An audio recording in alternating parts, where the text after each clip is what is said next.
And yes guys, ito na nga, dumating na yung in-order nating cortina guys. So, umorder ako guys ng cortina para dito naman sa likuran natin.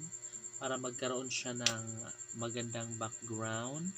Para mailagay doon sa pintuan, sa may bintana.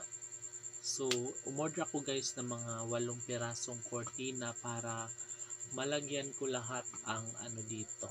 So, katulad dito guys sa background ko, maybe soon, next day, ay mailalagay na natin dyan ang cortina na ating in-order. So, yeah, meron kaming mga cortina guys, pero may kalumaan na rin siya kasi yan po yung cortina namin guys doon sa kabilang bahay, no, doon sa may lumang sa landslide area sa barangay namin guys. So anyway, yung mga cortina guys ay putik-putik po talaga yan. Tapos dinala ko kasi syempre yan po yung mga cortina ko dati guys noong nagtatrabaho pa ako sa Maynila. Tapos dinadala ko dito sa probinsya at yan po yung ginagamit namin dito. Like for example guys, before kasi umorder ako ng 12 pieces na cortina, 12 piraso.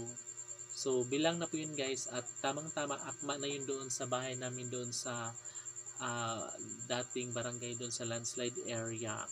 So kasi po maraming bintana doon, so kasya na yung 12 cortinas. And ngayon, so at least 8 cortina lang kasi medyo maliit lang naman yung bahay dito. And yeah, kaya nagiging 8 kasi dahil dito sa background, dito sa likuran natin sa ating kwarto. So, yung mga cortina namin dati guys na mga luma, ayan, nandyan naman siya. And yeah, kailangan kong, or gusto ko lang bumili ng bago para maiba naman. Kasi, yeah, lalong-lalo na ngayon guys na iba na rin yung ano ngayon, mga cortina. Yung binili ko guys is yung merong ano ito, ring. May mga katulad nito guys. Oh my god. So ito yun guys. Diba sobrang ano to guys, 8 piraso to. And yeah, bago mag 26-27 this month is maikabit na natin ito guys sa ating bahay. And syempre guys, bumili na rin po ako ng cortina sa lababo guys. So 2 piraso to.